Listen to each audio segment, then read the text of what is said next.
A resposta econômica foi muito vigorosa. Hã? Nosso regime funcionou para dar resposta econômica. Por um lado, como tinha... Cara, olha... Cara, por que esses caras, eles têm esse problema com a realidade, cara? Eu vou tomar Gimo, ó. Vou tomar Gimo, hein? Bora lá, gente, sem mais delongas, sem enrolação, vamos para o nosso React. O nosso React de hoje é coquetel Molotov de Gimo. Por quê? Porque é no Gimocast, né, que é o podcast do Primo Rico, que a gente chama aqui de Gimo Rico, e ele está entrevistando nada mais, nada menos do que o Paulo Guedes, isso mesmo, o Paulo Guedes. Você acha que a vida do Paulo Guedes é só ficar ganhando dinheiro com informação privilegiada? Vocês acham que é isso? Não, também é criar curso para tomar dinheiro de otário. E ele, junto com o Gimo Rico, anunciaram um curso para tomar dinheiro de otário. Aliás, tomar dinheiro de otário parece ser a especialidade do Gimo Rico e do Bolsonaro, que fez isso junto com o Paulo Guedes, que também tomou muito dinheiro de otário. Então, agora eles são sócios, né? Bem lembrado ali pelo nosso chat. Estão junto nessa de tomar dinheiro de otário. Então, nesse corte aqui que nós vamos assistir, nós temos Paulo Guedes falando, segundo o título, né? Não sei se isso é um clickbait, pode ser que seja, mas segundo o título aqui, Paulo Guedes estaria falando sobre o governo Lula. Então, bora ver o que ele fala aqui. De acordo com o cenário de hoje e o cenário que está se formando, o que talvez fazer com o nosso portfólio para talvez surfar uma onda interessante ou talvez minimizar o seu risco. Então daqui a pouco eu queria aprofundar nisso, tá? Só que antes eu queria entender um pouquinho mais ainda sobre o panorama atual do Brasil, tá? Porque hoje a gente, você, mais do que ninguém, sabe de muitas agora, das... Agora o Paulo Guedes não vai saber como ganhar grana, Primo Rico, vou te explicar. Porque agora ele não consegue mais saber das coisas antes dos outros. Então assim, não sei se é bom ouvir as dicas do Paulo Guedes. Porque enquanto ele estava lá no ministério com o seu tecladinho Bloomberg lá, né? Aí era uma coisa, né? Agora mudou um pouco de figura. Então assim, só para te avisar, tá? Talvez tenha mudado um pouquinho a percepção do Paulo Guedes sobre os investimentos, tá? Coisas dos bastidores, obviamente, né? E existe uma transição que está acontecendo / aconteceu, né? Então, assim, se eu fosse olhar hoje, né, de uma forma geral, né, assim, para o que está acontecendo, tá, em termos políticos, Brasil, etc. O que você poderia citar como 3 pontos positivos e 3 pontos negativos sob a ótica, talvez, do que está acontecendo na liderança do Lula hoje ou no Brasil de uma forma geral? Assim, o que você destacaria como 3 pontos positivos, 3 pontos negativos hoje? Senta que lá vem bosta. Então, essa barulheira toda, como eu disse antes, é o resultado da emergência, da revelação, do surgimento da centro-direita brasileira. Existem os conservadores, são muito importantes, pensam em família, pensam em valores, pensam em meritocracia, pensam em trabalho, produtividade, pensam... Não, Paulinho, não. O conservador, ele gosta muito de amante, ele pensa muito na amante, né? Ele pensa muito em como dar golpe nos outros, né? Como mentir. Eles pensam mais nessas coisas aí mesmo, entendeu? É disso que eles pensam, sabe?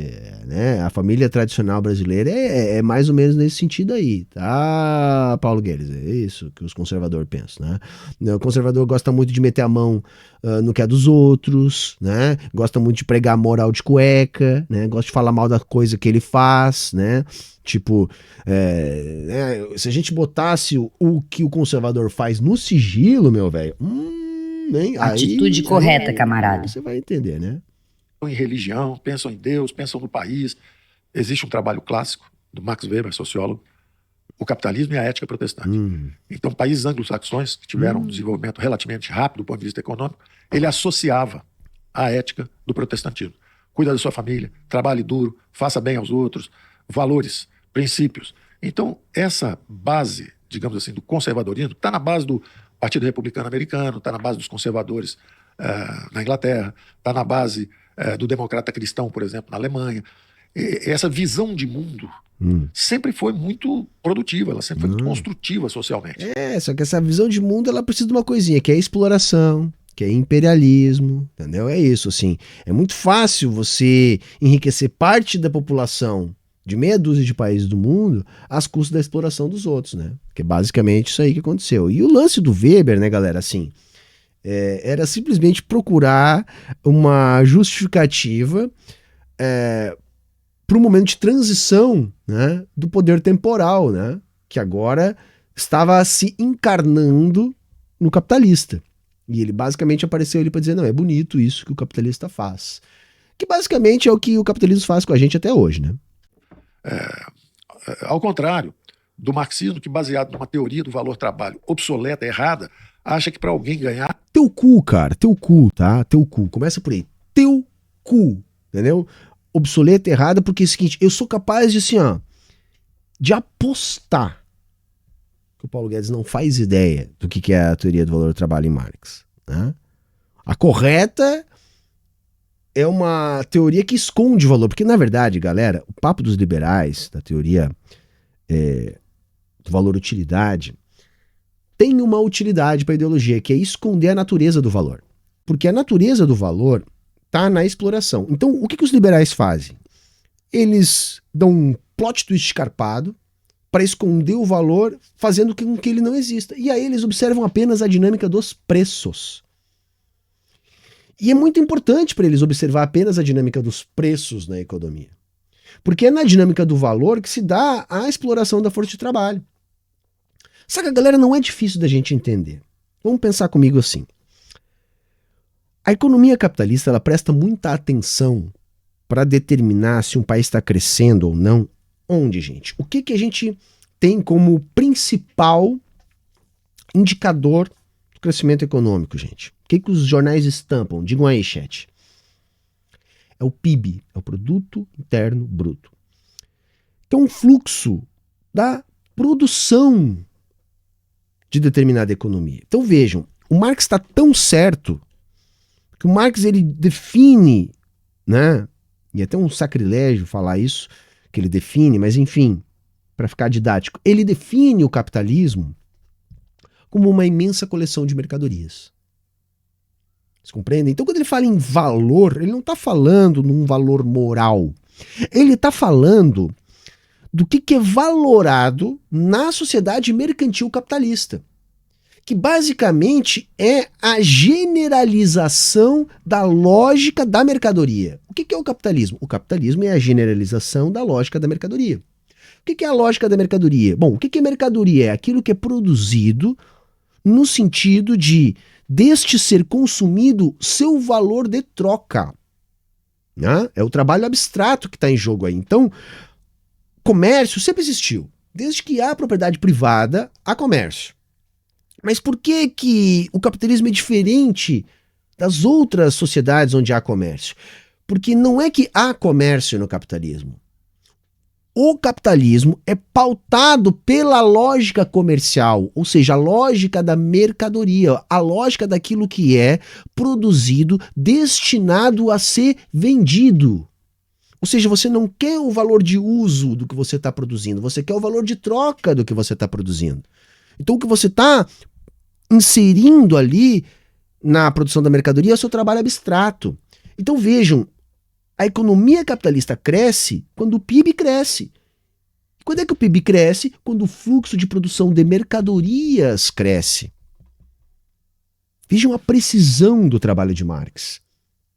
Só que os liberais são economistas vulgares. E tipo o Paulo Guedes, então, é de uma vulgaridade atroz.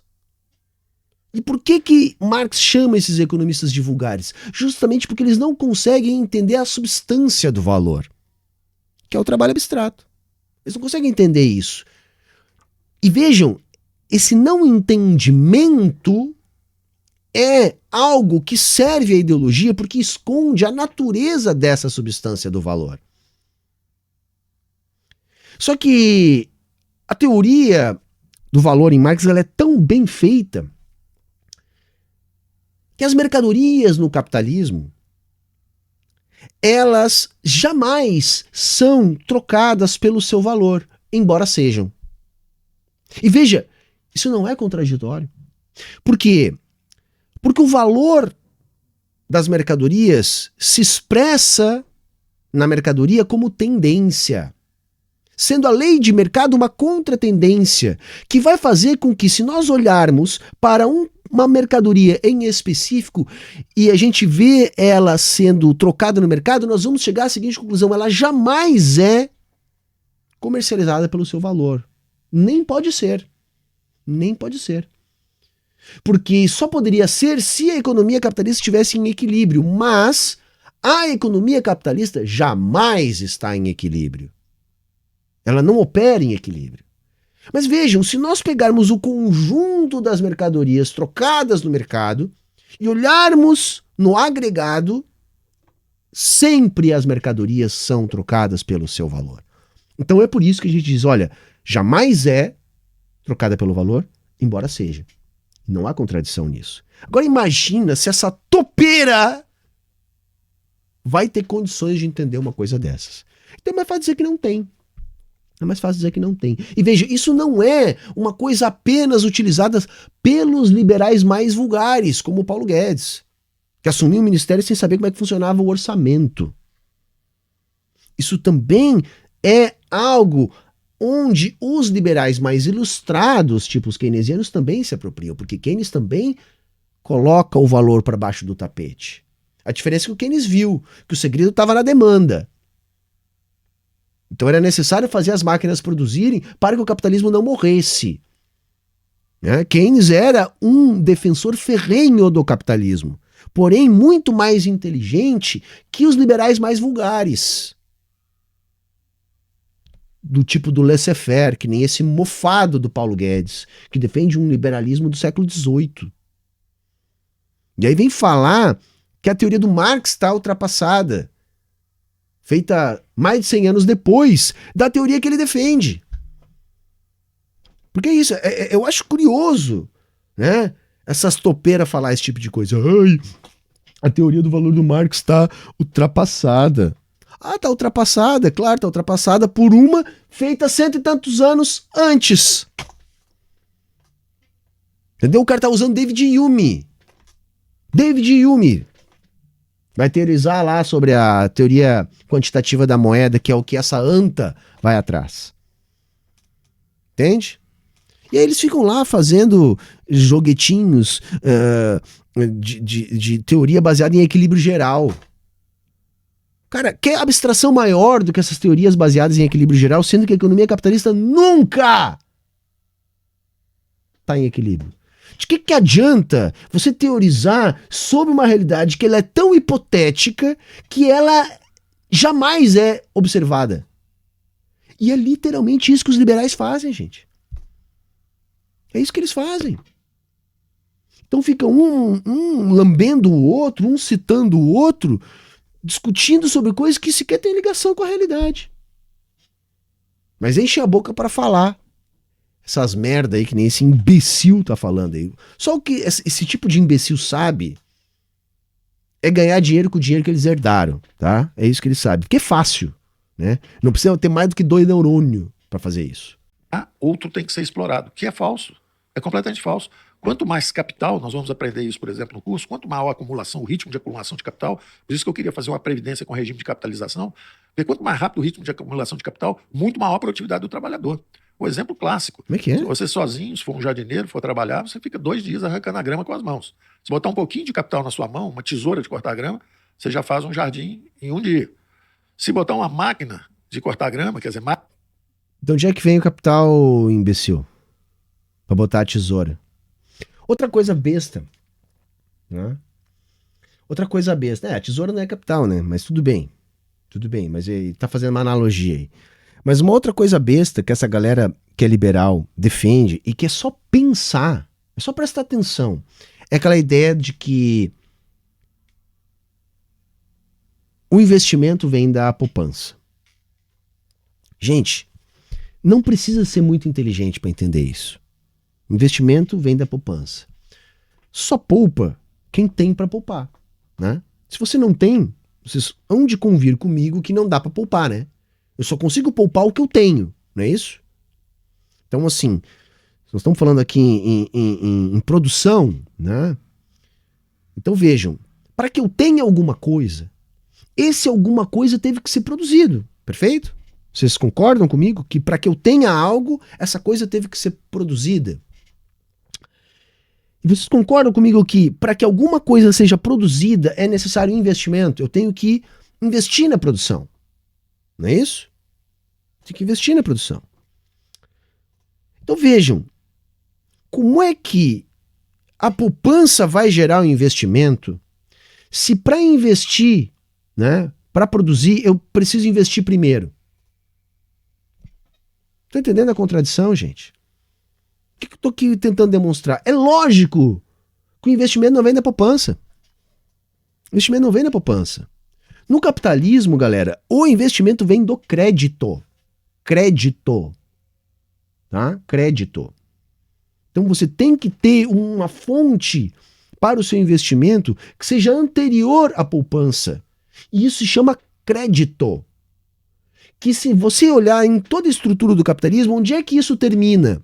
Quem é aquele que vai fazer o crédito nascer? O Estado. O crédito nasce do Estado, que é um instrumento da classe dominante para a realização dos seus anseios. Consegue entender? Então o Estado é o grande fornecedor de crédito para a burguesia. Por isso que não tem cabimento a teoria do Paulo Guedes. Quer dizer, você vai fazer com que as pessoas possam ter uma previdência privada a partir do aumento da produção. Só que não faz sentido. Não faz sentido porque, primeiro, a estrutura de distribuição dessa produção, ela não é nem um pouco equalitária.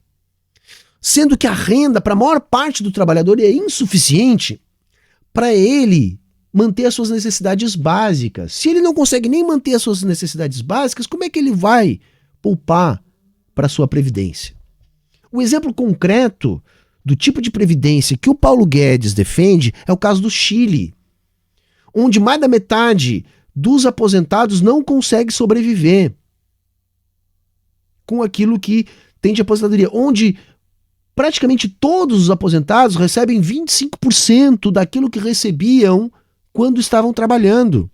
Onde as pessoas trabalham eternamente enquanto tiverem saúde, simplesmente pelo fato de não conseguirem se aposentar. Esse é o modelo que o Paulo Guedes defende. Só que essa galera ela é tão cínica que eles pegam os exemplos das coisas que nunca deram certo em nenhum lugar do mundo e tentam simplesmente dizer que agora vai dar certo aqui. Eles invertem a realidade por completo e pegam experiências que dão certo em todas as experiências e dizem que essas experiências aqui não deram certo. E aí começam a fazer essas coisas, né? Lembra lá do Macri? O Macri ia solucionar o problema da Argentina. Aí foi uma tragédia. Ah, não foi liberal o suficiente. Mas vamos ver o que esse bosta vai falar aqui. Mais capital e tecnologia na sua mão, você faz 3, 4 jardins num dia só e recebe um salário muito maior. Então, o quanto maior a acumulação de capital, as inovações tecnológicas, muito maior a produtividade do trabalhador e melhor o resultado. Então não existe esse antagonismo entre empresa e trabalhador, é o contrário. Ah, não, é o contrário, é o contrário. Por isso que quanto mais o trabalhador trabalha, mais rico ele fica. Existe uma relação entre produtividade e salários, mas ela é uma relação marginal, gente. Marginal. No sentido de que uma margem daquilo que aumenta a lucratividade do capitalista acaba ficando para o trabalhador. E isso serve apenas a determinados trabalhos que dependem de maior intensidade de capital. Que não é algo passível de ser verificado na nossa economia, que tem uma estrutura produtiva muito simples, gente. Muito simples. Porque vejam, quando é que nós temos verdadeiramente a melhora dos salários? Quando nós temos uma estrutura produtiva mais complexa, mais sofisticada. Vejam, na nossa forma de organização da estrutura produtiva no Brasil, a tendência é sempre a concentração e o barateamento da mão de obra. Porque nós não construímos indústria. É a indústria que desenvolve os melhores salários, gente. É na indústria que a gente consegue aumentar a demanda por uma mão de obra mais qualificada, que tem melhores salários, onde se conseguem melhores margens, para que esse aumento da produtividade seja algo que vá aumentar verdadeiramente o salário do trabalhador. A gente não tem. E aí o que essa galera defende? Não, então vamos tirar o Estado da jogada, coisa que não existiu em nenhum país desenvolvido. Nenhum, tá? E vamos esperar que aqui seja diferente e que por um milagre brote aqui, né, a gente busque desenvolver uma indústria. Quanto mais você tira o Estado, maior o abismo social. Fica melhor para os mais ricos e pior para os mais pobres. Quando que, na verdade, o que a gente tinha que buscar, dentro de uma perspectiva capitalista, é aumentar as cadeias produtivas capazes de ocasionar melhores salários. Só que para isso é necessário investimento público, para isso é necessário um projeto de longo prazo, para isso é necessário que o Estado capitanie o investimento. E veja, isso foi assim em 100% dos países Atitude correta, considerados camarada. desenvolvidos no capitalismo. Beleza? Vou deixar ele falar mais um pouco, depois eu vou falar aqui, tá? O que eu acho que seria o mínimo para a economia brasileira começar a ter melhores níveis de crescimento, tá? Ainda dentro da perspectiva capitalista. E os talentos complementares, aumenta a produtividade de todo mundo e tem um resultado para todos. Então, os países que perceberam isso, e eu acho que essa é uma experiência positiva que o Brasil está vivendo, é perceber a força do sistema econômico quando você deixa o sistema de preços, os empreendedores, os valores emergirem.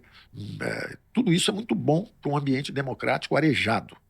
Então, eu diria que o Brasil teve um grande despertar depois de 30 anos só de centro-esquerda, que é o Saci Pererê que eu dizia, pulava só numa perna, nós estamos aprendendo a caminhar com as duas pernas. Quero me drogar. Ai, meu Deus do céu. O Collor deve ter sido um cara de centro-esquerda, né? O Fernando Henrique Cardoso deve ter sido um cara de centro-esquerda. O Sarney deve ter sido um cara de centro-esquerda, né? Eu imagino, né? Os governos militares, então, né? Foi dado um golpe para instalar no Brasil um governo de centro-esquerda.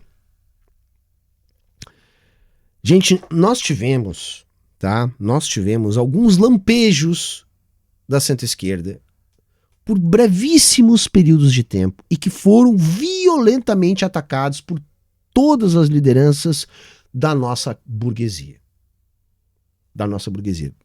Se a gente pegar a história da economia brasileira na era do capitalismo, a gente tem que entender o seguinte. Primeiro, o Brasil não fez uma revolução burguesa. O Brasil fez uma transição burguesa. Então aquele modelo colonial, né, da plantation, do latifúndio, monocultureiro exportador, altamente concentrador de riqueza, poder, de terra, isso foi mantido na transição para a economia capitalista brasileira. Então vejam, qual era o interesse, qual era o modelo econômico? Era um modelo econômico hiperconcentrador, agroexportador monocultureiro. Deste modelo, nós vamos ter boa parte dos primeiros anos do nosso desenvolvimento dentro da lógica capitalista global, a ponto do Brasil ser um país que vai se atrasar em relação aos seus próprios pares naquela época, por causa dessa lógica. O Brasil demorou muito a ter energia elétrica, demorou muito a ter indústria, demorou muito a modernizar as suas vias públicas, as suas infraestruturas das cidades, enfim. A primeira tentativa assim, de pensar uma industrialização foram com os positivistas do golpe do 15 de novembro. Entretanto, isso foi apenas uma ideia. Porque a ira dos nossos latifundiários, as disputas políticas que vão se suceder, vão impedir que isso de fato se concretize. Nós vamos ter uma reedição do modelo da plantation lá na política do café com leite. Totalmente de esquerda, né? Nós vamos voltar a ter algum lampejo nesse sentido quando o Brasil já estava gritando nas ruas por algo desse sentido, que foi lá com o varguismo. Tá? Já no século XX, com o varguismo. E aí nós vamos ter algum lampejo de nacionalismo. Ok, se você quiser chamar isso de centro-esquerda, vamos tolerar, vai? pelo menos na parte da política econômica, um desenvolvimentismo, um industrialismo, um nacionalismo. Eu não considero isso de esquerda, mas ok, pro bem do argumento aqui, vamos deixar esse pedacinho aí. E foi muito breve, mas marcou o início da nossa industrialização, melhorou um pouco a qualidade de vida das camadas médias, ainda que com muitas restrições que a gente poderia ficar aqui muito tempo falando. Só que logo depois disso, conforme isso avançou timidamente, nós vamos ter uma inflexão reacionária à direita, que vai fazer com que esse projeto não consiga seguir adiante. Tá? Além do que esse projeto sempre foi muito titubeante, mas enfim, não cabe aqui a gente falar sobre o varguismo. Agora, depois disso, o que a gente vai ter? Para evitar que qualquer projeto de centro-esquerda de fato se estabelecesse, que vamos pensar, por exemplo, no Jango. Porra, na equipe econômica do Jango estava lá o Celso Furtado, tá? Que seria aí um desenvolvimentista. Para evitar que esse grupo se estabelecesse, foi dado um golpe militar, onde houve um embate entre os liberais brasileiros sobre qual o caminho a seguir.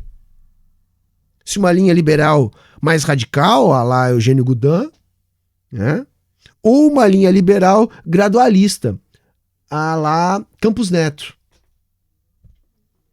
Ou alguém aqui vai dizer que o Campos Neto era um cara de esquerda, que o Delfim Neto era um cara de esquerda.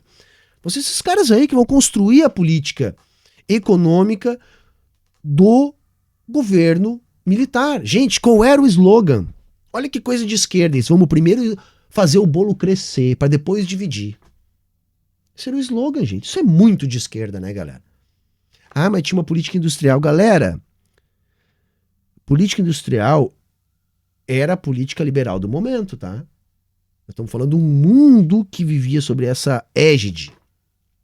Só que a nossa foi feita ainda mais à direita, porque não foi feita com capital próprio. Não se pensou em criar uma moeda, em criar uma institucionalidade monetária que desse autonomia, independência ao Brasil.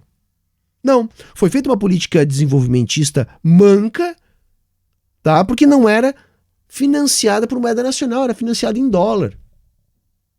E aí o pouco que se avançou em termos industriais foi destruído com a superinflação lá dos anos 80, que foi o saldo dessa política, no momento que os Estados Unidos achou que podia mudar a taxa de juros e ferrar com países que nem o Brasil. E aí o que veio no lugar disso? Uma década, tá? Entre a redemocratização ali e o Fernando Henrique Cardoso, nós vamos ter mais ou menos uma década ali de tentativas liberais de estabilizar nossa economia. Porque esses imbecis que pensam que nem o Paulo Guedes, naquela maluquice da ideologia liberal, dizendo que a inflação é produto da emissão monetária. Como eles tinham essa premissa, que embora jamais fosse realizada, observada na realidade, partia da cabeça deles, eles achavam, não, esse é o problema. E aí, como eles partiam desse problema, eles passaram 10 anos errando. 10 anos errando. Sempre com planos econômicos de direita. Porque acreditavam na bobagem de que o que estava gerando inflação era a emissão monetária. Não era a nossa estrutura produtiva incapaz de garantir divisas em dólar. Não era a nossa falta de dólares. Não era a nossa falta de uma moeda nacional indexada em títulos nacionais. Não era o nosso sistema bancário forte. Não. Era a emissão monetária. Saca? Tu olha pro bagulho e pega a consequência e diz que é causa. Porque a emissão monetária ela é consequência da inflação. Já expliquei aqui 1 milhão de vezes. O governo emite quando a inflação está descontrolada, porque senão nós temos paralisia na economia. Paralisia. O governo não tem alternativa a não ser a emissão quando há inflação. Quando é que a nossa inflação foi esterilizada? Quando a gente renegociou a nossa dívida em dólar. Quando a gente conseguiu fazer um pequeno caixa de dólar e quando a gente criou um indexador da nossa economia para transição, quando se descobriu que o principal drive da nossa inflação era o componente inercial, ou seja, a inflação do passado produzia a inflação do futuro. A partir da indexação dos agentes econômicos, não a fatores reais que pautassem seus preços, mas sim a índices de inflação. Essa foi a grande sacada genial lá, que fez realmente eles conseguirem acabar com o nosso fenômeno inflacionário, quando se desenvolveu a teoria sobre a inflação inercial. Aí se resolveu o problema da inflação. Mas é tão bizarro, galera, que até hoje esses caras seguem falando essas merdas. Olha que foi o Collor. O Collor tava tão rendido por essa mitologia da emissão monetária causar inflação, que o cara cancelou a moeda. Gente, o que foi o confisco da poupança lá do Collor? O cara teve uma ideia genial. Poxa, se a inflação é causada pelo excesso de moeda, se nós tirar metade da moeda, o que acontece? Acaba a inflação. Até isso, chegaram nesse ponto, entendeu? De cancelar a moeda, acreditando que isso podia acabar com a inflação. 100% das vezes deu errado. Esses caras dão o braço a torcer? Não dão, gente. Não dão, a realidade pode dar na cara deles. Eles não dão o braço a torcer.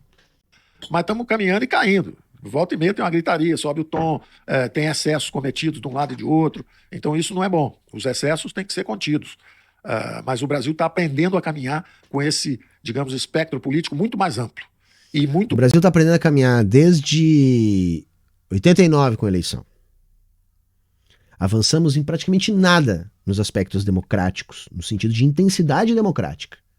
O que eu chamo de intensidade democrática? Não é o fato de votar a cada 2 anos ou a cada 4 anos. Não. É o fato de participar dos processos de tomada de decisão. Quanto mais o povo participa dos processos de tomada de decisão daquilo que ao povo diz respeito, mais intensidade.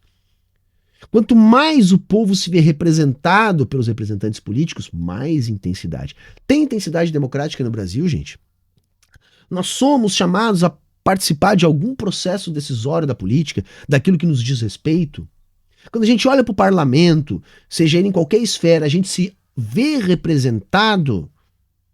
Isso avançou de 89 para cá, melhorou a qualidade do nosso parlamento, melhorou a qualidade dos processos que conferem ao povo a tomada de decisão. Nós avançamos minimamente que seja naquilo que a gente pode chamar de democracia. É lógico que não. Ao contrário, é possível inclusive que a gente tenha retrocedido muito. O parlamento, nessas 2 últimas legislaturas, é ainda mais vergonhoso do que sempre foi.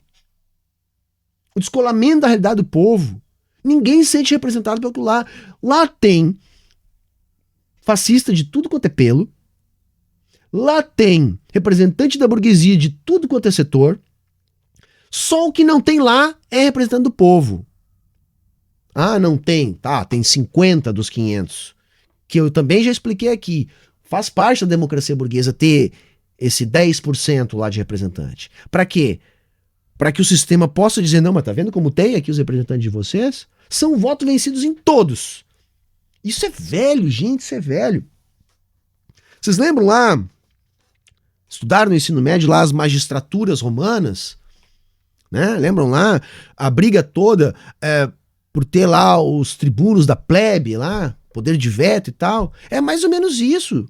Isso tem milhares de anos. Ou não, tudo bem, aqui todo mundo opina. Tá, mas vocês opinam, mas ficam quietos, tá? Vocês opinam, mas tanto faz. A opinião de vocês é café com leite. Assim é o voto do povo nessa democracia. O que é mais democrático para o Paulo Guedes é aquilo que diz respeito à classe social dele. O que ele diz que está mais amplo ali agora é que tem mais frações da burguesia disputando o bolo. Não é mais só aqueles grupos ligados tradicionalmente ao PSDB ou que depois se associaram ao PT. Não, tem uma parcela mais extremada, por exemplo, que ajudou a financiar politicamente o Bolsonaro. Né? Metade está sendo investigada agora da CPI do 8 de janeiro lá. É disso que ele está falando. Muito mais na direção do caminho da prosperidade. Eu acho que entra uma economia fechada. Nós fechamos o Brasil nos últimos 30 anos. A economia aberta, que é o que nós estamos querendo. Fizemos vários acordos comerciais. Cara, economia fechada. Um dos motivos da nossa desindustrialização precoce foi a abertura da economia, tá? Lá no início dos anos 90. Tá? Para quem nasceu depois, galera, nós tivemos um período aqui de real dólar 1 para 1. Depois eles soltaram. A taxa de juros estava tão alta que o real ficou mais caro que o dólar. Eu me lembro muito bem, o dólar era 0,88, 0,89. Nós tivemos isso. Imagina isso por uma indústria nascente que ainda nós tinha naquela época. Galera, foi a farra dos importados. Sabe aquilo que eu digo que quebrou a Argentina, que foi a paridade? A Argentina tinha uma indústria melhor que a do Brasil, galera. Quando você tem uma moeda 1 para 1, você importa. E aí já era, galera. A nossa sorte é que nós não ficamos tanto tempo nessa loucura. Logo depois passou para 2 e pouco, nós vamos ter a primeira maxi desvalorização, depois vamos ter uma segunda maxi desvalorização, e aí a gente conseguiu salvar pelo menos um pouquinho da nossa indústria, mas já foi suficiente para matar o crescimento dessa indústria.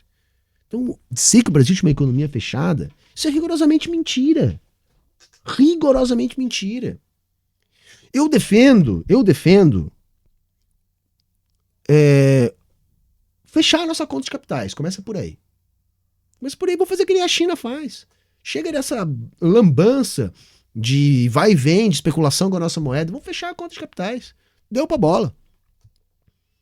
Entendeu? Reserva de mercado. Só que essa reserva de mercado não pode ser feita, né, com base no apadrinhamento. Ela tem que ser feita com uma base ampla, de um projeto de longo prazo, né, com desenvolvimento de setores estratégicos. Isso nunca foi feito no Brasil.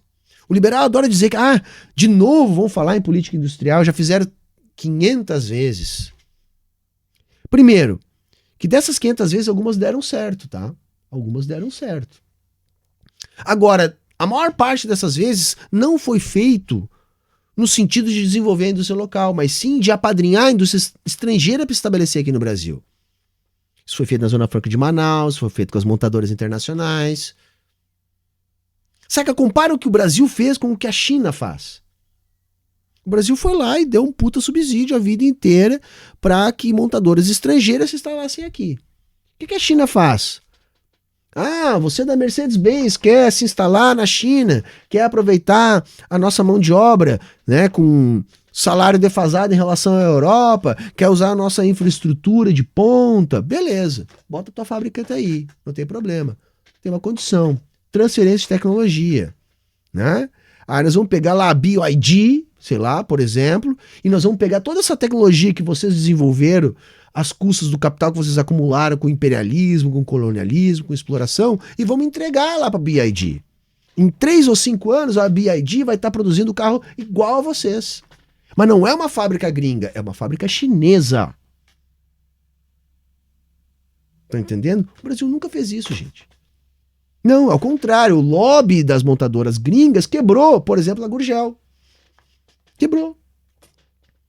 Nós tínhamos algumas experiências na época da economia mais fechada, né, que era uma imposição, tá, gente? Não é porque os militares queriam manter a economia fechada. É porque não tinha dólar mesmo, sabe? Não tinha como nós fazer. Nós tínhamos dívida externa, não tínhamos muita opção.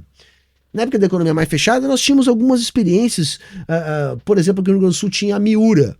Usava ali uma parte da mecânica Volkswagen, às vezes até mesmo Chevrolet, né? Mas produzia. Aquilo poderia ter sido incentivado a se transformar numa montadora de fato, como a Gurgel, como a gente teve depois a Troller. Não, nós vamos matar isso aí. Nós vamos matar isso aí em benefício de quem? Das empresas estrangeiras. Isso não é fazer política industrial, galera. Isso não é. Isso é ceder a um tipo de política que beneficia a lógica do capital que sempre teve aqui no Brasil. Tá difícil de tancar. Não cheguei nem em 5 minutos, eu já tô puto. Porque liberal me emputece, galera. Ainda mais esse tipo aí de liberal.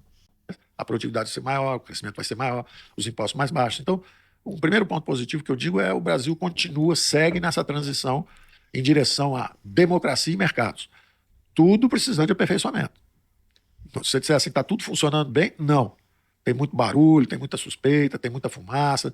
Gerador de lero-lero, né? Assim, não dá nem para chamar o Paulo Guedes de liberal ilustrado. Saca? Não dá. É um liberal tosco.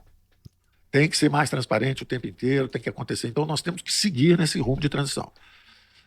Segunda observação do ponto de vista econômico é que realmente, quando houve a crise, apesar da barulheira toda econômica, do ponto de vista de resposta, apesar de toda a barulheira política, eu chamava a atenção disso o tempo inteiro, A resposta econômica foi muito vigorosa.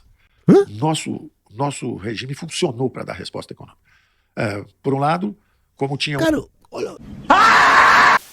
Cara, por que esses caras, eles têm esse problema com a realidade, cara? Eu vou tomar Gimo, ó. Vou tomar Gimo, hein? O Brasil foi o pior país que lidou com a crise. Foi o que mais diminuiu. Depois, na hora de retomar o crescimento, foi o que menos cresceu. Foi o que matou mais gente. Foi o que ficou sofrendo com os efeitos da crise mais tempo. O Brasil fez tudo errado na crise. Tudo errado. Tinha que baixar o juro, baixou demais. Baixou demais. Achou que era a Suíça e meteu um juro negativo. Meteu um juro negativo, o dólar foi pra lá de puta que pariu. Né? Aí viu a merda que fez. Não, sobe. Aí saíram correndo com o juro subindo. Olha o critério técnico, né? Primeiro baixou demais, depois subiu demais. Aí matou a atividade econômica na hora de recuperar o investimento, de recuperar o crescimento, né? Só crescimento pífio. E aí depois o que fez? Primeiro baixou demais, depois subiu demais, depois botou de lado demais. 1 ano e meio do maior juro do mundo. Isso foi eu lidar bem com a crise. Por isso que eu digo, não tem diferença do Bolsonaro pra essa gente. Porque isso é praxe. Tipo, foda-se a realidade. Eu vou falar qualquer merda aqui, não interessa a realidade. E é isso que todos os bolsonaristas fazem. Um Ministério da Economia, em vez de 4 ou 5 ministérios como tinha antigamente, foi tudo em alta velocidade. Imagina se o ministro da Fazenda, para desenhar o programa de Auxílio Brasil, a renda básica do Milton Friedman, quer dizer, se você quiser, foi a maior redução de pobreza em 40 anos. Em um ano Que o governo foi contra, filha da... Primeiro eles não queriam. Depois eles falaram em 200 conto. Aí o parlamento aumentou para 500. E aí pra ficar de bonzinho, eles aumentaram para 600. Não tem como, cara. É intancável, cara. ano e meio nós conseguimos, por quê? Porque deu um dinheiro na veia, no bolso do pobre. Ele não tinha que ir para um ministério, para passar por um banco público, para depois virar um empréstimo. Aí eu teve a farra, né, de gente que ganhou sem precisar, né? Por quê? Porque vocês terminaram com todos os sistemas de fiscalização da porra toda e distribuíram bilhões pra gente que não precisava. Eu defendo. Aliás, eu acho que na pandemia tinha que ter dado muito mais pras pessoas. Muito mais pras pessoas. Mas tem que ter controle dessas coisas, porque senão vira isso aí, né? Todos os vereadores de cidadezinha do interior, aí bolsonarista, aí essa gente salafrária tava recebendo auxílio emergencial por causa da maneira porca que foi feita, né? Ainda utilizaram a Caixa Federal ainda, né? Para maquiar a despesa, para utilizar politicamente. Até na Petrobras eles utilizaram eleitoralmente. Usaram os bancos públicos fazendo empréstimo consignado no auxílio emergencial. Porra, isso não existe em nenhum livro de economia, por mais liberal chechelento que possa ser. Pra vir um bosta desse falar as coisas. Cara, assim, ó. Eu vou ficar quieto do que eu queria dizer aqui, um advogado não deixa eu falar. Empréstimo para um empresário que no finalzinho você leva um sorvete no deserto, chega só a casquinha no trabalhador. Nós fizemos uma transferência direta de renda e por Pix. Ainda fizemos um avanço digital. O Brasil ficou como o 3º melhor governo. O Pix não tem nada a ver com o Bolsonaro, não tem nada a ver com o Paulo Guedes, né, galera? Assim, é um projeto que já vem sendo desenrolado dentro do Banco Central, muito antes da autonomia, muito antes do Paulo Guedes e do Bolsonaro. Tanto é que quando lançaram, o Bolsonaro sequer sabia o que era. Essa múmia fedorenta que vocês estão enxergando aí, não sabia como é que funcionava o orçamento nacional quando ele virou ministro. Tá? Ele não sabia como é que funcionava a lei orçamentária do país. Ele não sabia nem isso. Tá? Isso aí, gente, se cair de 4, sai pastando. Tá? É isso. Tá? Digital do mundo. E o primeiro das Américas, na frente do Canadá, na frente dos Estados Unidos. O Brasil fez uma revolução digital. E nós fizemos essa transferência de renda, um ataque fulminante. Imagina se tivesse que o ministro da Fazenda pedir para o ministro do Planejamento fazer o orçamento, e aí depois tivéssemos que ligar, por exemplo, eu tive que reduzir as tarifas de importação de 1.500 produtos médicos hospitalares para trazer remédio, ao mesmo tempo de travar as exportações de ventiladores pulmonares, ao mesmo tempo de encomendar ventiladores pulmonares para 2, 3 empresas. Isso era um... Parabéns, Paulo Guedes, isso aí se chama trabalho. Eu sei que não é acostumado, tá? Mas chama trabalho. E, tipo, Tipo assim, não é nada demais. Tipo assim, aliás, isso é o mínimo, tá? E foi feito mínimo, foi feito atrasado e foi feito pouco. Passo no Ministério de Indústria e Comércio. Se tivesse Indústria e Comércio, a Fazenda tinha que pedir autorização, depois o planejamento ia fazer a verba, depois o Indústria e Comércio ia ver se podia autorizar. Como está tudo comigo, era disparar de manhã, de tarde, de noite, disparar de manhã, de tarde, de noite. E as coisas aconteciam em alta velocidade. Quer dizer, nós conseguimos fazer tudo isso com uma velocidade imensa. Ah, a gente viu. Teve 700 mil brasileiros que viram a velocidade, hein? Né? Aquisição de vacina, né? As medidas de distanciamento social. Foi uma velocidade, eu vou dizer pra você, ó, cara, assim, uma velocidade. Aliás, sabe o que foi veloz naquela época, Paulo Guedes? Sabe quem é que foi o mais que trabalhou naquela época, Paulo Guedes? Foi o coveiro cavando buraco. O que encheu rapidamente naquela época foram as valas do cemitério, seus desgraçados. Porque o sistema reagiu. E eu tive a ajuda de vários atores. Eu tive a ajuda do Supremo Tribunal, eu tive a ajuda do TCU, eu tive a confiança do presidente o tempo inteiro, eu tive a ajuda de parlamentares, Câmara de Deputados. Teve a ajuda da Globo, né? Que escondeu todas as merdas que tu fez e só bateu no Bolsonaro, porque o Bolsonaro entrou numa cruzada contra moinhos de vento, cortando verba da Globo. É isso, só por isso, né? Porque nada falaram desse ser ignóbil. O Senado, o sistema funcionou na resposta. Politicamente, o pau comeu. Todo mundo brigou com todo mundo. Mas o Brasil do lado de lá saiu porque todo mundo remou. Apesar de todo mundo dando tiro a bordo, estava todo mundo remando. Com o braço esquerdo, todo mundo remando. Com o braço direito, todo mundo dando tiro e vice-versa. Mas o sistema reagiu. E o Brasil surpreendeu. Como eu disse nos palcos internacionais. Eu ia à reunião do G20, eu ia à reunião da Davos e o Brasil... E por isso que vocês fizeram piada internacional. Porque assim, não dá pra fazer lá fora o que vocês fazem aqui dentro. Que é chegar lá, fazer um discurso que não tem pé nenhum na realidade, que as pessoas vão bater palma. Não vão. Não vão. O Brasil reagiu mal para um caralho na crise. Foi um dos piores do mundo. Se não o pior do mundo. Porque a gente tem, inclusive, um dado concreto para dizer que foi o pior do mundo. Porque em nenhum lugar do mundo morreu tanta gente. Talvez nos Estados Unidos, que é outro país de merda. Né? Eu não tô mais conseguindo tancar, galera. Olha, passamos da metade recém. Vai surpreender. O Brasil vai surpreender. Nós somos uma democracia resiliente, nós somos uma economia forte, nós vamos reagir, nós vamos sair mais rápido. Então as previsões que eles faziam, o Brasil, o PIB vai cair 9,7, previsão do FMI. Eu pedi o FMI para ir embora e passear, vai para lá, porque nós não estamos com empréstimo, você não precisa ter uma missão do FMI se você não estiver tomando empréstimo. Então eu convidei-os amistosamente a ir embora, porque estava atrapalhando o nosso combate, contaminando a expectativa, dizendo que ia cair 9,7, quando eu sabia que o Brasil estava reagindo muito mais rápido. Tava reagindo rápido. Eu lembro do PIBão do Bolsonaro, foi a pior recuperação da história das economias globais. O Brasil teve uma das maiores quedas e a pior recuperação. Tá? Foi isso que o Brasil teve. A ideia de que o Brasil tem agora uma democracia mais rica, mais vibrante, porque surgiu agora a outra metade do Brasil que estava escondida. A ideia... O que ele está chamando de outra metade agora são os fascistas, tá? Vamos chamar pelo nome, é isso. Porque é um ambiente global de crise estrutural prolongada do capitalismo onde eles emergem. E como em todas as experiências históricas de fortalecimento global do fascismo, os liberais estão lá colados, lambendo o saco dos fascistas. Porque não dá, são irmãos siameses, não dá pra separar os caras. Entendeu? Pô, tinha um governo fascista no Chile, manda lá os Chicago Boys. Tem um governo fascista na Áustria, vai lá o Mises ajudar. Tem um governo nazi-fascista na Alemanha, vamos fazer a primeira privatização da Europa. Tem um governo fascista na Itália, correta, bota o vice lá junto, o liberal, pra marcar presença. 100%, gente. Não é uma coisa... de vez em quando o liberal cola com fascista. Não. 100% das vezes, em 100% das experiências fascistas, nós vamos ter regimes que vão ter a colaboração daqueles auto-intitulados liberais. Sempre. Isso não é coincidência. Isso tem que ser didático. O segundo ponto positivo, que nós conseguimos reagir a uma crise, foi uma guerra mundial. E o Brasil saiu bem. Saiu bem. Eu não vou avaliar do ponto de vista político, do ponto de vista médico, se morreu mais gente. Não. Por que será?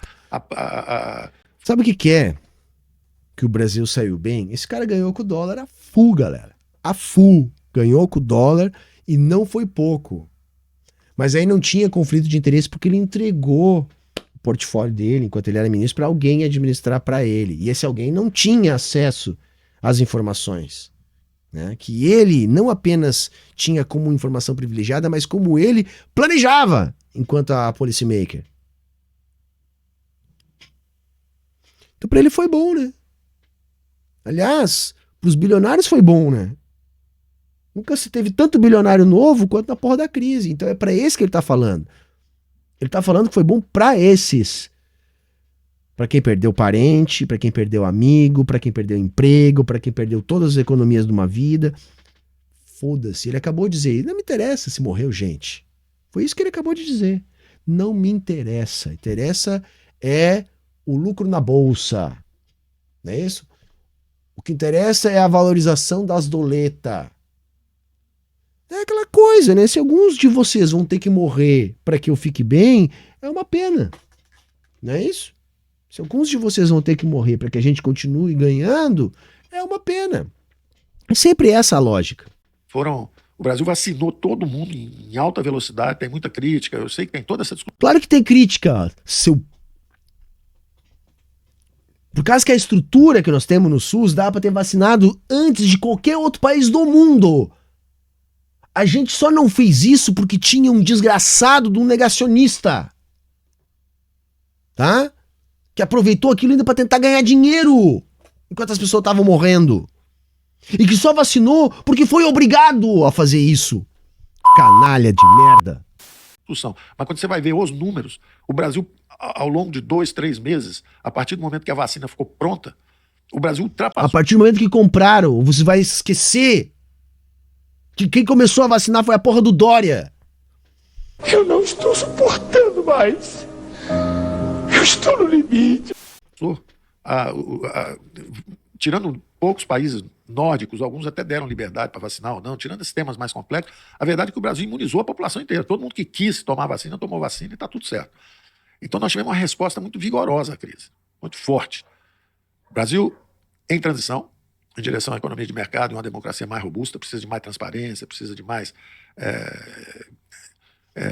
menos barulho, mais efetividade na parte. Viu, galera, assim, ó, de noite, enquanto as pessoas estão dormindo, a economia cresce. Por quê? Porque não tem barulho. Não tem barulho. Fundo do oceano. Quanto mais profundo, mais a economia cresce. Por quê? Porque não tem barulho. Entendeu? Essa é a explicação do liberal. Como é que vai para a economia crescer? Fica quieto. Ó, não fala nada. Fala baixinho para a economia crescer. Economia para crescer tem que ficar em silêncio. Política. Resposta econômica vigorosa, foi um segundo ponto também, que eu apostava que o Brasil sairia bem. Agora, se eu for olhar para os pontos negativos... E o terceiro ponto é que nós estamos nos rumos, o Brasil está no caminho da prosperidade. Nós estamos, como eu disse, com 2 planos Marshall de pipeline. Um plano de Marshall era 100 bilhões de dólares, dá uns 800, 900 e poucos bilhões hoje de reais. Nós temos, o plano Marshall reconstruiu a Europa no pós-guerra. Nós temos 2 planos Marshall encomendados para os próximos 10 anos. Está tudo no lugar. Nós temos 5 mil municípios estão refazendo os seus 3 pontos positivos. Primeiro ponto positivo... Que porra é esse de plano Marshall encomendado, cara? Tem um PAC 3 aí que eles estão esperando cair dinheiro da iniciativa privada, coisa que eu nunca vi na vida. Que porra é essa de 2 plano Marshall, cacete? Plano Marshall que os Estados Unidos financiou imprimindo dinheiro para conter o avanço do socialismo na Europa e fazer de conta que o capitalismo estava dando certo, quando na verdade era dinheiro que estava sendo injetado lá para que a galera pudesse fazer frente à qualidade de vida que o campo soviético estava oferecendo para os trabalhadores depois da Segunda Guerra. Foi isso o plano Marshall. Principalmente injetar dinheiro onde? Em Berlim. Em Berlim, para causar uma falsa sensação de prosperidade, tá? Para que as pessoas do lado da Berlim Oriental se iludissem, tá? Com aquela promessa ali, uma lógica de Guerra Fria. Isso que foi a porra do plano Marshall. Se fuder, caralho, arrombado de merda. A democracia brasileira mais flexível, muito mais representatividade. Liberais e conservadores emergiram. Metade do país, pelo menos, é liberal e conservadora. Segundo grande ponto. Primeira coisa certa que ele falou, liberal e conservador. Não tem separação, galera. Gente, todo liberal é um conservador, inclusive na economia. Vamos lembrar, o liberal, tipo esse fedido aí, defende uma teoria econômica do século XVIII. Nada é mais mofada do que isso, né? Então ele quer conservar uma teoria econômica do século XVIII. É isso, o liberal é o cara que defende a economia do século XVIII. É isso, tá? A nossa capacidade, nós brasileiros, quando você bota as nossas instituições, e houve um episódio, uma crise, um meteoro, uma bomba que explodiu sobre nós, que foi toda essa crise, nós reagimos com vigor. E finalmente o terceiro ponto, e estamos no caminho da prosperidade. Reduzimos os impostos, abrimos a economia, temos 2 planos Marshall de encomenda de investimentos, temos um Banco Central independente, garantindo que a inflação não vai destruir o poder de... Banco Central Independente. Aqui eu quero colocar umas coisinhas assim. Se a gente pudesse viajar agora aqui, porra, o que seria um plano econômico para desenvolver a economia brasileira? Vamos imaginar que a gente elegeu no Brasil um candidato abertamente socialista. Vamos imaginar que o Brasil tivesse acontecendo algo tipo o que aconteceu no Chile na época do Salvador Allende. O que daria para fazer hoje? Tá, vamos viajar agora, né? Vamos viajar.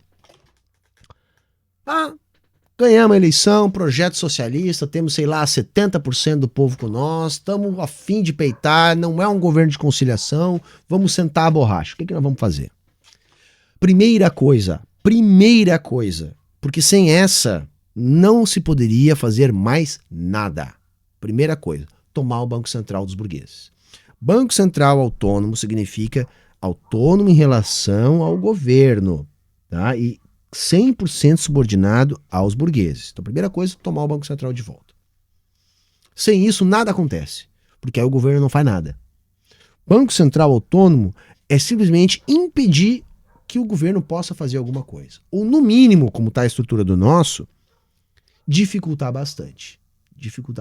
Porque dos 4 anos de governo, 2, o governo não indica o presidente, né?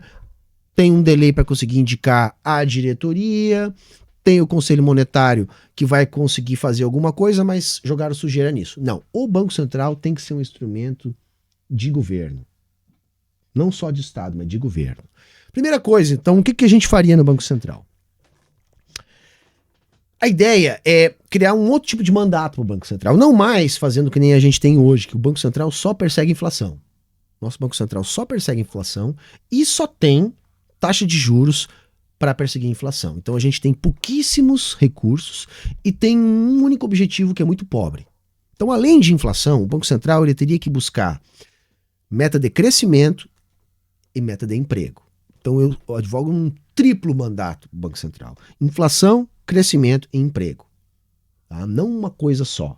Inflação, crescimento e emprego. O Banco Central não pode ser autônomo. Segundo, tendo esse mandato, nós vamos conseguir sempre colocar a taxa de juros num ponto onde não prejudica o crescimento. Então nós temos que ter uma capacidade do Banco Central para que ele possa não apenas controlar a estrutura a termo de juros na ponta curta, com a taxa Selic, através do mercado interbancário de reservas. Não. O nosso Banco Central ele teria que poder também operar na ponta longa de juros. Então tem que mudar a legislação para fazer que o mercado também possa atuar no mercado de juros futuros. Outra coisa, nós temos que mudar o perfil da nossa dívida. Como é que a gente faz isso? Criando novos mecanismos. Hoje, o mecanismo do Banco Central para estabelecimento da taxa de juros são as operações compromissadas, que tem, em geral, prazo, às vezes, de 1 dia ou 2, é curtíssimo prazo. E a nossa dívida toda é enrolada num curtíssimo prazo. Não, nós temos que aumentar esses prazos. Tá? Como é que a gente faz isso? Criando ferramentas para o Banco Central. Tipo, além das compromissadas, a gente tem que ter os depósitos remunerados no Banco Central. É uma alternativa à dívida pública. É mais uma ferramenta.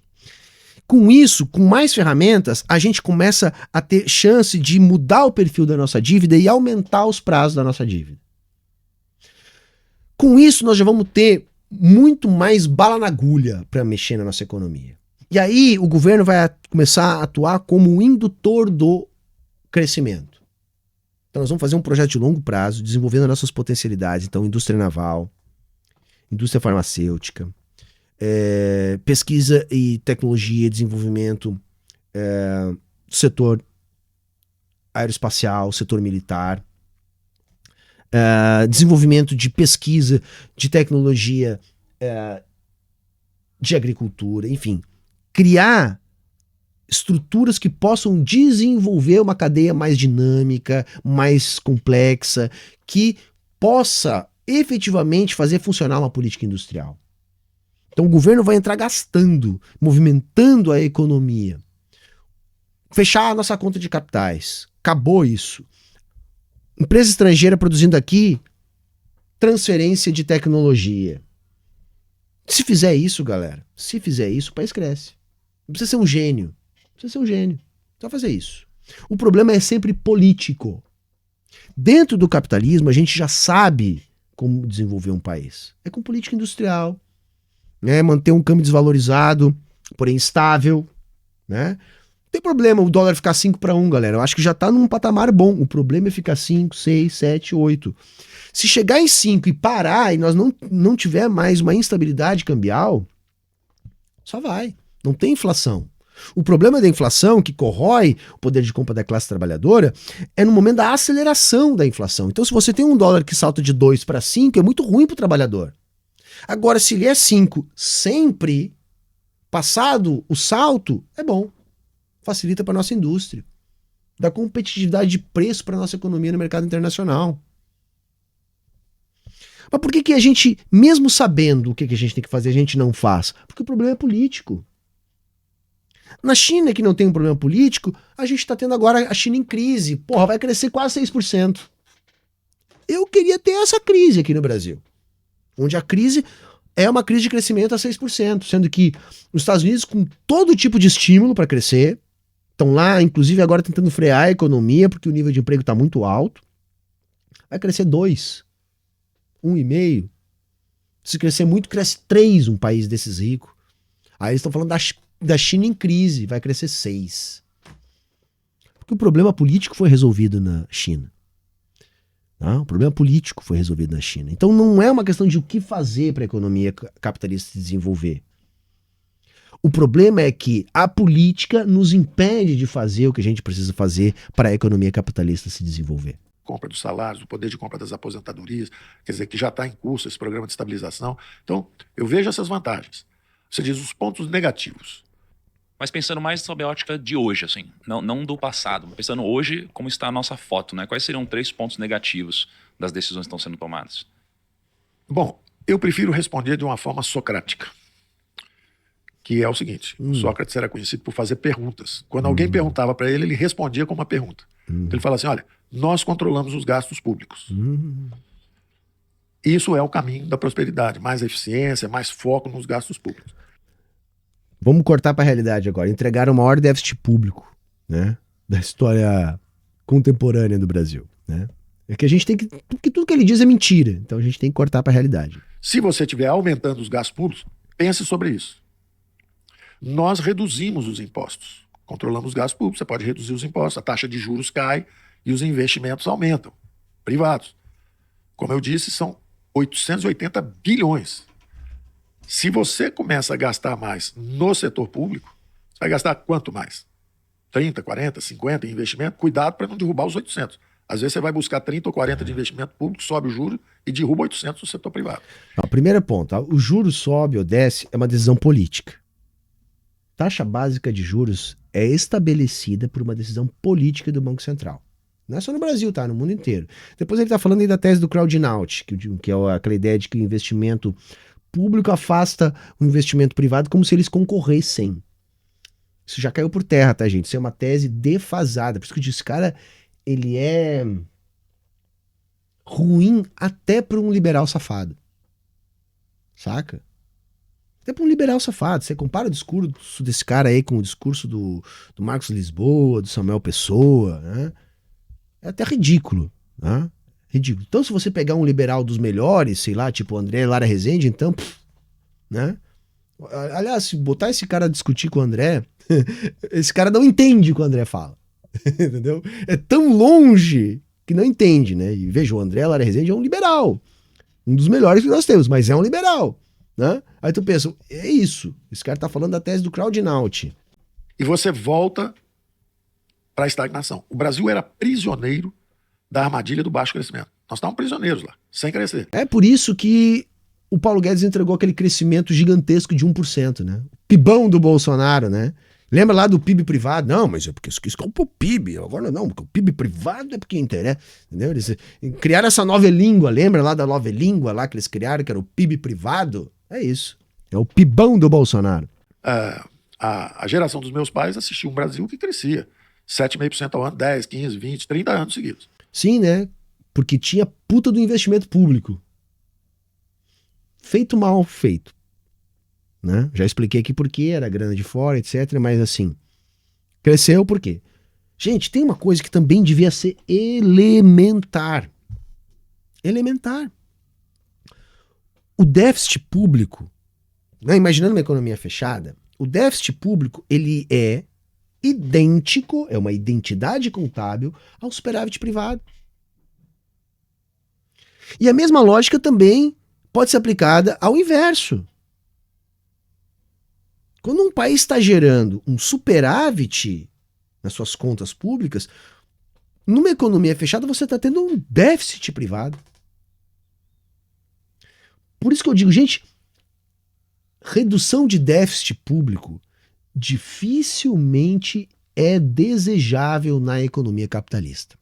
Isso só vai ser desejável numa situação que é uma situação não comum, onde você tem uma economia muito aquecida e você está precisando fazer a economia segurar a velocidade do crescimento. Aí o déficit público vai ser desejável. Não sendo nessas circunstâncias, melhor, aí o déficit público não vai ser desejável. Tirando essas circunstâncias, o déficit público ele é sempre desejável para a economia. Basta você olhar as principais economias do mundo. Quando que os Estados Unidos operou em superávit? Procurem na história do dólar quando que os Estados Unidos operou em superávit. Quando que a economia do Japão operou em superávit. Quando que a economia da Alemanha operou em superávit. A economia da China, que é a que mais cresce há décadas. Quando que a economia da China operou em superávit? Gente, isso simplesmente não existe. Mas é o discurso padrão da mídia mainstream dos liberais. Só que assim, não existe isso, gente. Não tem precedente. Hoje, ao contrário, nos últimos 30 anos o Brasil está crescendo zero. Então, cuidado. Se tiver... Mentira, tá? Que os últimos 30 anos o Brasil está crescendo zero. Se a gente voltar lá pro Lula 2, o Brasil cresceu 6, 7. Não casualmente na época que nós estávamos gastando 11%, 16% do PIB de déficit, de aumento do gasto público. De déficit não, porque, né, como o mundo não é fechado, vinha muito dinheiro de fora, a gente ainda estava inclusive fazendo superávit fazendo isso. Né? Inclusive fazendo superávit. Mas assim, quando é que a economia brasileira mais cresceu? Quando a economia brasileira mais gastou, gente. Se vocês olhar para aquele momento melhor da economia brasileira, sei lá, 2010, 2009, acho que aí já era crise, mas sei lá, se eu não me engano, 2010 foi o melhor ano. Foi a recuperação da crise, mas 2006, 2007, se a gente olhar esse período que foi o melhor momento de crescimento, nós vamos ver a correlação com o aumento do gasto público, gente. Sempre os anos que o Brasil gastou mais foi quando o Brasil cresceu mais, porque é uma coisa lógica, gente. É lógico isso, sabe? É que lançar algum alerta, basta dizer o seguinte, pessoal, o caminho da prosperidade é com redução de impostos, não é com aumento de impostos, não. O caminho da prosperidade é com a abertura da economia. O caminho da prosperidade é com os juros mais baixos. Tipo, é só chavão, só chavão. Tá, mas explica como é que isso acontece na prática. Né? Dá exemplos concretos de países que fizeram isso. Não tem, gente. Não tem. Eles vão inventar coisas assim, ai, a Letônia, a Indonésia, entendeu? Outro dia veio me aplicar aqui que El Salvador é um exemplo. É um Salvador, porque tem um IDH. Puta que pariu, né? Entendeu? Assim, IDH é péssimo. IDH é péssimo, tá? Não é tão ruim quanto renda per capita, mas qual é o problema do IDH? Ele é impactado pela renda per capita. Então você tem uma brutal desigualdade, mas tem gente muito rica no país, o IDH também melhora, gente. Tá? porque o governo está gastando menos. Porque senão, quando o governo gasta mais, vai ter que tomar empréstimo, o juro já sobe. E vai ter que emitir moeda também. Porque se ele está gastando mais, ele vai ter que emitir ou dívida ou moeda. Se ele emitir dívida, o juro sobe. Se ele emitir moeda, a inflação sobe. Então, Cara, isso aí, sério, gente, isso aí é uma teoria que nunca foi verificada na prática. Repito, isso aí foi teorizado no século XVIII. No mundo de moeda metálica. E que mesmo na época não funcionava, funcionou durante um tempo, porque as moedas da Europa tinham pesos parecidos na época da hegemonia da Libra. Então os bancos centrais mexiam na taxa de juros para corrigir eventuais crises de balanço de pagamentos. Tá? Porque não há essa relação. Saca? Eu acabei de explicar que passamos 10 anos a partir dessa premissa falsa, tentando controlar a inflação, e falhamos miseravelmente em todas. Quando a gente descobriu que o problema era a falta de dólares mais um componente inercial, acabamos com a inflação.